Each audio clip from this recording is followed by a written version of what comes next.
আসসালামু আলাইকুম। তো এই ফোনটা ভিভো Y20 একটা ফোন। তো এই ফোনটা অটো রিসেট প্রবলেম। তো দেখতেই পারতেছেন আমাদের হাতে ফোনটা নিয়ে আসছে এক কাস্টমার আইসা বলতেছে যে ফোনটা অটো রিসেট প্রবলেম। তো কি সমস্যা একটু দেখিয়ে দাও। তো ফোনটা হাতে নিলাম, হাতে নিয়ে দেখলাম যে অটো রিসেট প্রবলেম। তো ওনাকে আমি বিল করলাম। বিল করার পরে আমি ওনার কাছ থেকে ফোনটা নিয়ে ফোনটা খুললাম। দেখতেই পারতেছেন আমরা ফোনটা খুলে ফেলছি। এখন ব্যাটারি ফিউজটা প্রবলেম দেখতেই পারতেছেন। আমরা ব্যাটারি ফিউজটা যেহেতু সেম ফিউজ আমাদের কাছে নাই, যার কারণে আমরা ব্যাটারি ফিউজটা শর্ট করে দিলাম।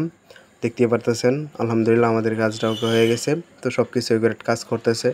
তো এখন সুন্দর করে ফিটিং দেবো এটাকে, দেখতেই পারতেছেন সব কিছু ওকে আছে। এখন ফিটিং দেবো। ব্যাক শেলটাতে আমরা সুন্দর করে ব্যাক সাইডে গাম দিয়ে দিব এবং সুন্দর করে আমরা ব্যাক সাইডটা গাম দিয়ে তারপরে আমরা ব্যাক শেলটা লাগিয়ে নিব। লাগিয়ে সুন্দর করে ফিটিং দিব। ফিটিং দিয়ে কাস্টমারকে দিয়ে দিব। তো দেখতেই পারতেছেন আমরা ব্যাক সাইডটা গাম দিয়ে দিলাম। এখন আমরা ব্যাক সাইডটা লাগাই দিব। ব্যাক সেলটা লাগাবো সুন্দর করে, লাগিয়ে সুন্দর করে ফিটিং করে কাস্টমারকে দিয়ে দিব। দেখতে পারতেছেন আমাদের ফোনটা ওকে হয়ে গেছে। তো এখন কাস্টমারকে দিয়ে দিব।